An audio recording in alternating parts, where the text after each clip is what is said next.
What's you two beautiful people? It's a girl Salha, and today, what do I say? I'm so sorry, guys. I was supposed to upload a video 2 weeks ago. I'm so sorry, but Alhamdulillah, we are here, safe and sound. I'm back. I was so busy actually, but we're back. Let's do this. So in today's video, we're gonna be talking about narcissistic personality disorder, and this is an illness which has treatment but has no cure. You know, you can suffer from it for very many years or even in a lifetime. So it's so not good. Okay? So narcissistic personality disorder is a condition in which you find a person has an inflammable sense of self-importance, whereby I feel that this person is always all about control. You find that this person wants to be praised about each and everything that they do. You know what I'm saying? You find that the person who suffers from this kind of a disease is so self-centered that everything is all about themselves. You know, there's nothing that revolves around anybody else. It's all about themselves. Yeah. So we're gonna be talking about how do narcissistic parents abuse their kids. So this is what we're gonna be covering today. That's for today.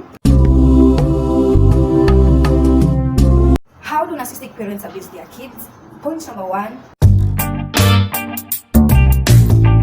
they lack empathy, and we find that these parents are masters of invalidation. And as far as they are concerned, the children are only allowed to have emotional responses that are only acceptable to the parents alone. You know? And you are only allowed to feel what the parents want you to feel.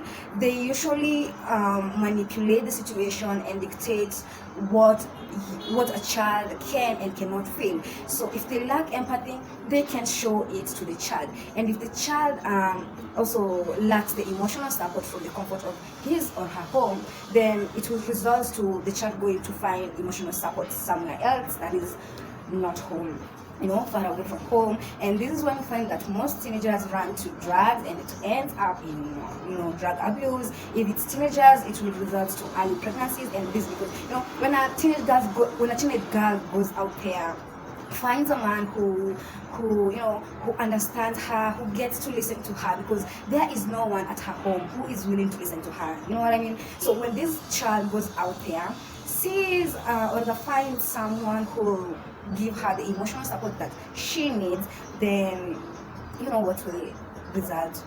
You know what the result is gonna be. So.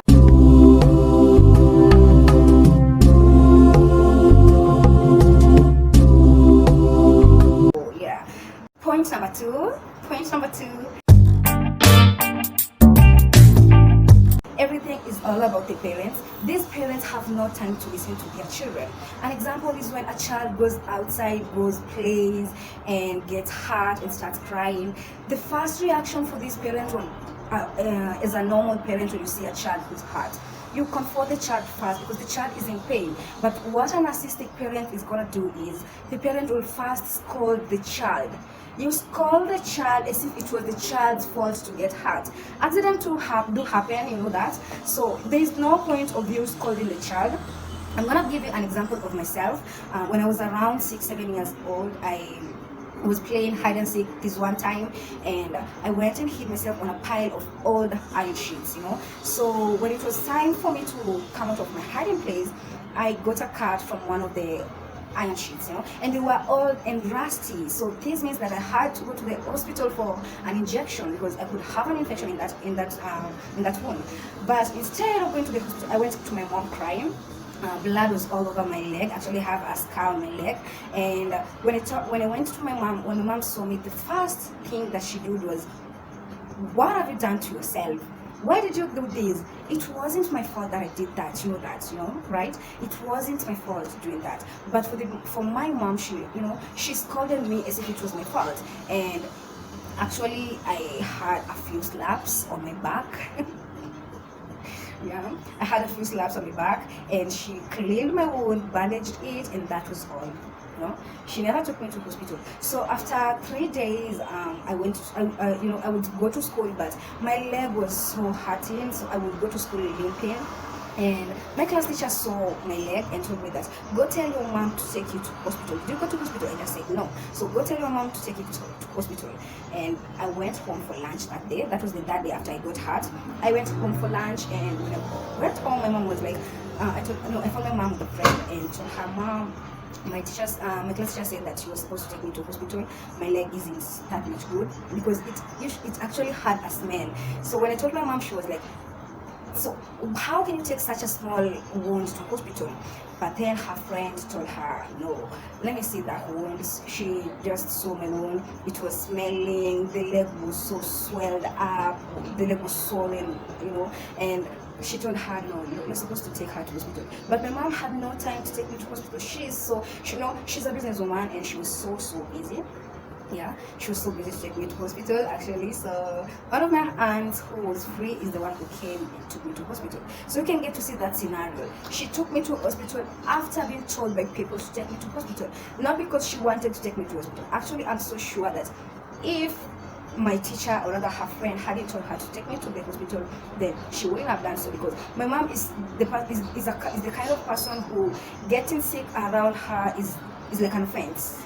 Yeah, and most of the narcissistic parents are like that. Getting sick is a very serious offense. They will scold the child so much as if it's the child's fault to get sick. Point number 3, triangulation and comparison among siblings and their peers. So this is usually done by talking ill about one child to the other, or talking ill about a friend to the other, and it's usually done by, why can't you always be like your friend? Why can't you always be like your brother? Why can't you always be like your younger brother or your older sister? Or such kind of things to happen in our homes, and it results to an enmity between siblings or friends actually, because these friends, they become estranged ever since they are young till they have grown up. An example is by myself.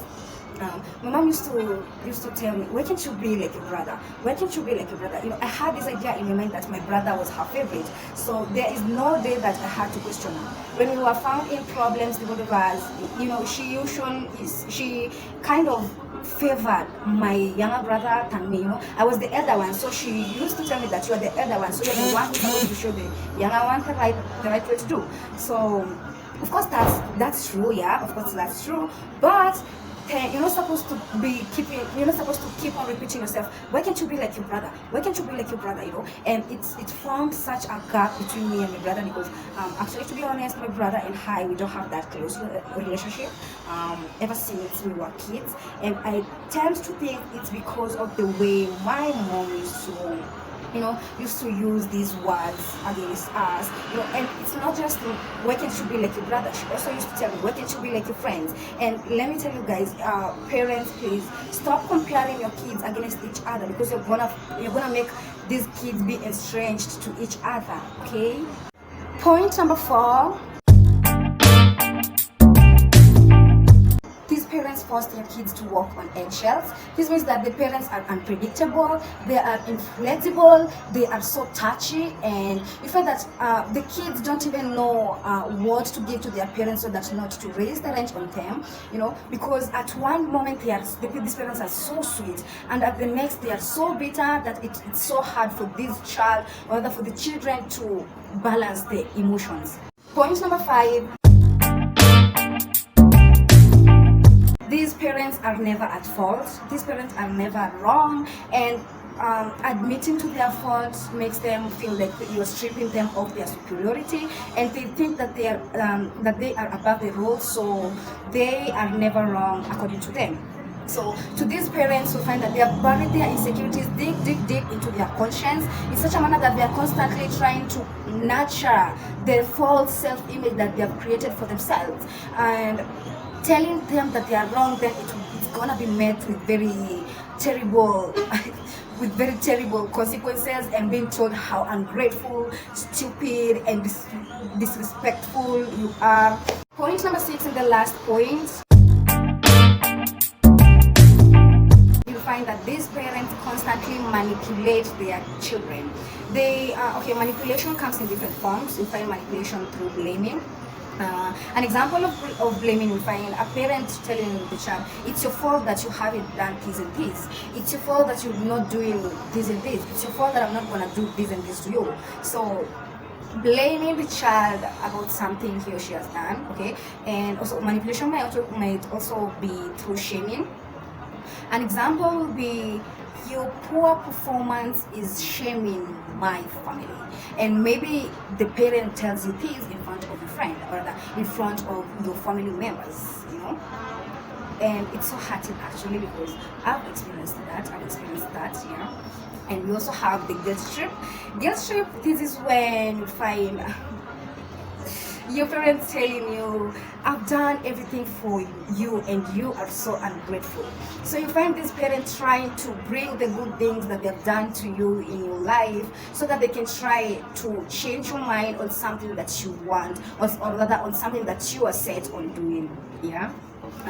We also have another form of manipulation that comes with negative comparison. Negative comparison is like the ones of siblings and peers.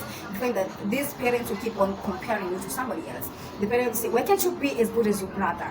Or that, why can't you be as good as your sister? Why can't you be good as why can't you be as good as your cousin? Why can't you be as good as your as your niece, or something like that? Something anything that can do, yeah. And okay, all this form of manipulation actually have happened to me. It's just that I don't want to get into details, because I feel like this video is gonna be so long if I decide to get into details in each and everything that I'm gonna be sharing, yeah.